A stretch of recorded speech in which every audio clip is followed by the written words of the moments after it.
दोस्तों, दुनिया इस समय जिस आग में जल रही है, उसका धुआं अब सीधे भारत की अर्थव्यवस्था तक पहुंच चुका है। होर्मुज की खाड़ी में ऐसा संकट खड़ा हुआ कि बड़े-बड़े तेल साम्राज्यों की सांसें अटक गईं। दुबई के बंदरगाहों पर कंटेनर फंसे पड़े हैं। अरब के ट्रेडिंग नेटवर्क में अफरा तफरी मची हुई है और पश्चिम एशिया में युद्ध के सायरन के बीच भारत के सामने सबसे बड़ा सवाल था कि आखिर अब माल जाएगा कहां से? कौन खोलेगा अपने दरवाजे? कौन बनेगा संकट में भारत का असली साथी? तभी 1000 साल पुरानी दोस्ती ने ऐसा कमाल कर दिया कि पूरी दुनिया देखती रह गई। जिस देश को लोग केवल एक छोटा सा एशियाई ट्रेड हब समझते थे, उसी देश ने भारत के लिए अपने बंदरगाह, अपने रूट्स और अपना पूरा नेटवर्क खोल दिया।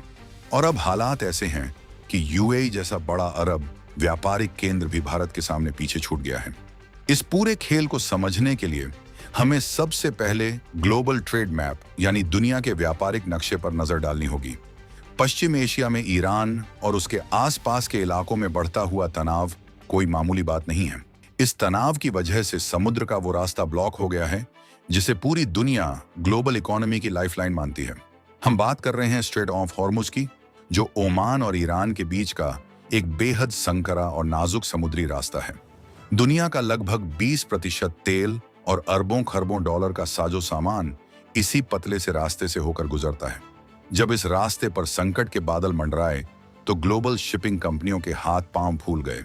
जहाजों पर हमले का डर इतना बढ़ गया कि बड़ी बड़ी कंपनियों ने इस रूट से अपने कदम पीछे खींचना ही बेहतर समझा।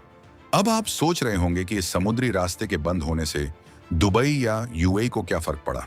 दरअसल यूएई का जेबल अली पोर्ट पूरे मिडिल ईस्ट का सबसे बड़ा और महत्वपूर्ण व्यापारिक केंद्र रहा है। भारत से जितना भी माल यूरोप या पश्चिमी देशों की तरफ जाता था, उसका एक बहुत बड़ा हिस्सा पहले यूएई पहुंचता था और वहां से आगे भेजा जाता था।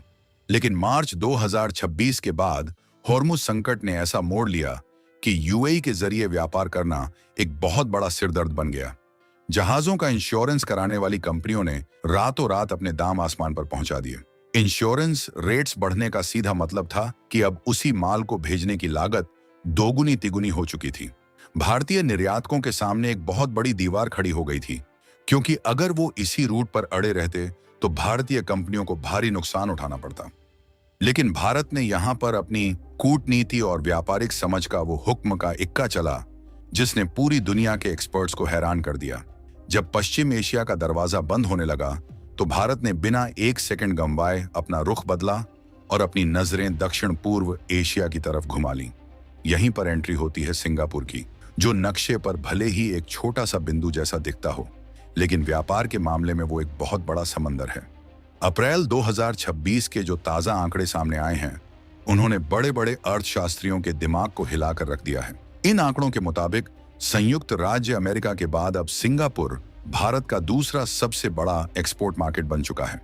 इतिहास में ऐसा बहुत कम देखा गया है कि यूएई जैसी आर्थिक महाशक्ति को पछाड़कर कोई दक्षिण पूर्व एशियाई देश इस पायदान पर पहुंच जाए।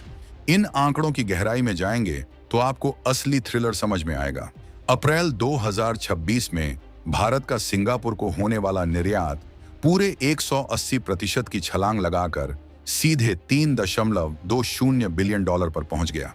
आप जरा पिछले साल के इसी महीने के आंकड़ों से इसकी तुलना कीजिए, तब यह आंकड़ा महज $1.14 बिलियन था। यानी सिर्फ एक साल के भीतर भारत और सिंगापुर का व्यापारिक रिश्ता इस कदर उछला कि उसने पुराने सारे रिकॉर्ड तोड़ दिए। इसके ठीक उलट, जो यूएई हमेशा से भारत का सबसे भरोसेमंद और दूसरा सबसे बड़ा एक्सपोर्ट पार्टनर हुआ करता था, वहां का ग्राफ तेजी से नीचे गिर गया। यूएई को होने वाला भारत का एक्सपोर्ट 36% की भारी गिरावट के साथ सिर्फ $2.18 बिलियन रह गया, जो कि पिछले साल $3.43 बिलियन के स्तर पर था।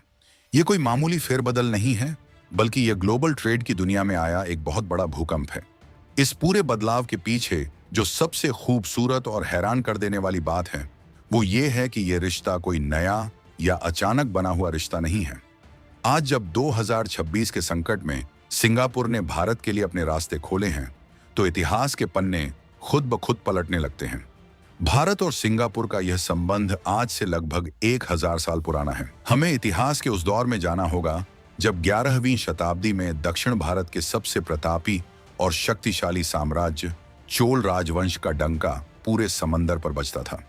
चोल राजा, विशेष रूप से राजेंद्र चोल प्रथम, के पास एक ऐसी अदम्य और आधुनिक नौसेना थी जिसने बंगाल की खाड़ी को एक तरह से चोल साम्राज्य की झील में बदल दिया था।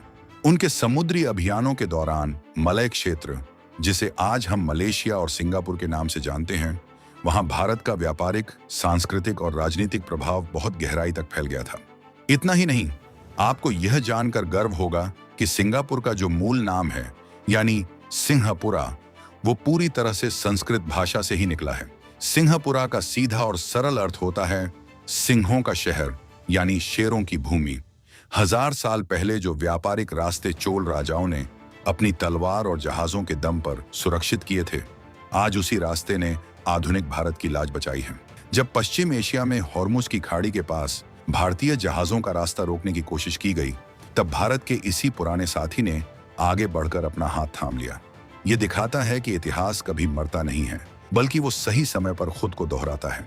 भारतीय कंपनियों ने समझदारी दिखाते हुए अरब के असुरक्षित रास्तों को छोड़कर उसी मलय जलड़ मरु मध्य, यानी मलाक्का स्ट्रेट का रुख किया, जहां कभी चोल नौसेना की हुकूमत चलती थी। इस बड़े आर्थिक बदलाव का असर सिर्फ एक्सपोर्ट यानी निर्यात तक ही सीमित नहीं रहा है, बल्कि भारत के इंपोर्ट यानी आयात के आंकड़ों में भी एक बहुत बड़ी उथल-पुथल देखने को मिली है। अप्रैल 2026 की रिपोर्ट बताती है कि ओमान से भारत का आयात लगभग 3 गुना यानी 300% तक बढ़ गया है। अब इसके पीछे का लॉजिक भी बहुत दिलचस्प है। ओमान की भौगोलिक स्थिति को अगर आप देखें तो वो स्ट्रेट ऑफ हॉर्मुज के ठीक मुहाने पर, यानी उसके बाहर की तरफ स्थित है। इसका मतलब यह हुआ कि जहाजों को खाड़ी के अंदर के खतरनाक और तनावग्रस्त इलाके में जाने की जरूरत ही नहीं पड़ती। भारतीय कंपनियों ने ओमान के बंदरगाहों का इस्तेमाल करना शुरू कर दिया ताकि माल सुरक्षित तरीके से भारत लाया जा सके। सुरक्षा के लिहाज से ओमान भारत के लिए एक बहुत बड़ा सेफ हेवन बनकर उभरा है। वहीं दूसरी तरफ कतर जैसे देश से होने वाले आयात में 47% की भारी गिरावट दर्ज की गई है। कतर पूरी तरह से फारस की खाड़ी के अंदर स्थित है, जिसके कारण वहां से जहाजों को निकालना बेहद जोखिम भरा और खर्चीला हो चुका था। भारत ने साफ संकेत दे दिया कि वो अपने व्यापार को किसी भी ऐसे खतरे में नहीं डालेगा जिससे देश की आर्थिक रफ्तार धीमी हो। कतर से दूरी और ओमान से नजदीकी ये साबित करती है कि नई दिल्ली की रणनीति कितनी सटीक और लचीली है। इसी बीच सऊदी अरब से होने वाले आयात में एक बार फिर तेजी देखने को मिली है, जिसका मतलब है कि भारत पूरी तरह से खाड़ी देशों को नहीं छोड़ रहा है, बल्कि वो बहुत ही चालाकी से अपने रिस्क को मैनेज कर रहा है। भारत अब किसी भी एक देश या एक रूट के भरोसे बैठकर अपनी किस्मत का फैसला नहीं होने दे सकता। इस पूरी रणनीति को अगर हम बहुत सरल भाषा में समझें तो यह बिल्कुल वैसा ही है जैसे आप अपने घर से ऑफिस जाने के लिए हमेशा एक ही छोटे और शॉर्टकट रास्ते का इस्तेमाल करते हों, लेकिन एक दिन उस शॉर्टकट रास्ते पर कोई बहुत बड़ा हंगामा या संकट खड़ा हो जाता है और वहां से गुजरना आपकी जान और माल दोनों के लिए खतरनाक हो जाता है। ऐसे में आप क्या करेंगे? जाहिर है, आप भले ही थोड़े लंबे रास्ते से जाएं, लेकिन एक ऐसा सुरक्षित और पक्का हाईवे चुनेंगे जहां आपको कोई खतरा ना हो। भारत ने भी ठीक यही किया। यूएई और फारस की खाड़ी का शॉर्टकट रास्ता जब संकट में घिर गया, तो भारत ने सिंगापुर और आसियान देशों का वो लंबा लेकिन बेहद सुरक्षित और आधुनिक हाईवे चुन लिया।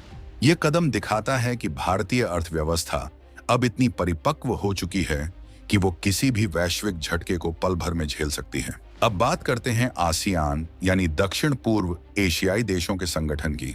सिंगापुर को केवल एक छोटा सा द्वीप देश समझना बहुत बड़ी भूल होगी। सिंगापुर असल में पूरे एशिया का सबसे बड़ा लॉजिस्टिक्स और फाइनेंशियल गेटवे है। दुनिया के जितने भी बड़े बैंक, शिपिंग कॉरपोरेशन और ट्रेडिंग हाउसेज हैं, उन सब का हेडक्वार्टर या बहुत बड़ा बेस सिंगापुर में ही है। वहां की बैंकिंग व्यवस्था और बंदरगाहों की टेक्नोलॉजी इतनी एडवांस है कि पलक झपकते ही लाखों टन माल का ट्रांसफर और पेपर वर्क पूरा हो जाता है। जब भारतीय कंपनियों ने अरब के नेटवर्क से हटकर सिंगापुर के इस फाइनेंशियल सिस्टम का इस्तेमाल करना शुरू किया, तो उनके लिए पूरे दक्षिण पूर्व एशिया के दरवाजे एक साथ खुल गए। सिंगापुर के जरिए अब भारत इंडोनेशिया, वियतनाम, थाईलैंड और फिलीपींस जैसे तेजी से बढ़ते बाजारों में अपनी पहुंच को और ज्यादा मजबूत कर रहा है। इस मास्टर स्ट्रोक का सबसे बड़ा फायदा यह है कि भारत के एक्सपोर्ट बास्केट यानी निर्यात के बाजार में अब बहुत बड़ी विविधता आ गई है। पहले हम बहुत ज्यादा हद तक खाड़ी देशों की डिमांड और उनके रूट्स पर निर्भर थे। अगर वहां कोई संकट आता था तो हमारी पूरी पूरी इंडस्ट्री ठप होने की कगार पर पहुंच जाती थी।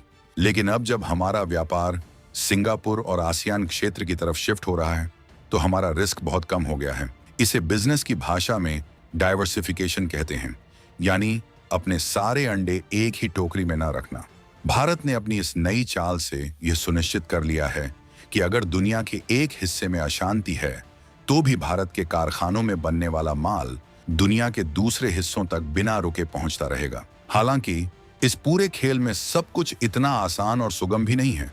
इस नए रूट को अपनाने के साथ ही भारतीय कंपनियों के सामने कुछ बड़ी चुनौतियां भी आकर खड़ी हो गई हैं। सबसे बड़ा रिस्क है बढ़ती हुई शिपिंग कॉस्ट, यानी माल ढुलाई का खर्च। चूंकि यह रूट भौगोलिक रूप से थोड़ा लंबा पड़ता है, इसलिए जहाजों को ज्यादा दूरी तय करनी पड़ती है। ज्यादा दूरी का मतलब है ज्यादा ईंधन की खपत और ज्यादा समय। इसके अलावा अचानक से भारी मात्रा में कार्गो का लोड सिंगापुर रूट पर आने की वजह से समुद्री जहाजों के किराए में भी अस्थायी रूप से बढ़ोतरी देखी गई है। इस बढ़ी हुई लागत का सीधा असर हमारी छोटी और मध्यम स्तर की कंपनियों के प्रॉफिट मार्जिन यानी मुनाफे पर पड़ता है। लेकिन भारत सरकार और देश के बड़े बिजनेस लीडर्स इस बात को अच्छे से जानते हैं कि लंबी अवधि के फायदे के सामने ये छोटी मोटी लागत कुछ भी नहीं है।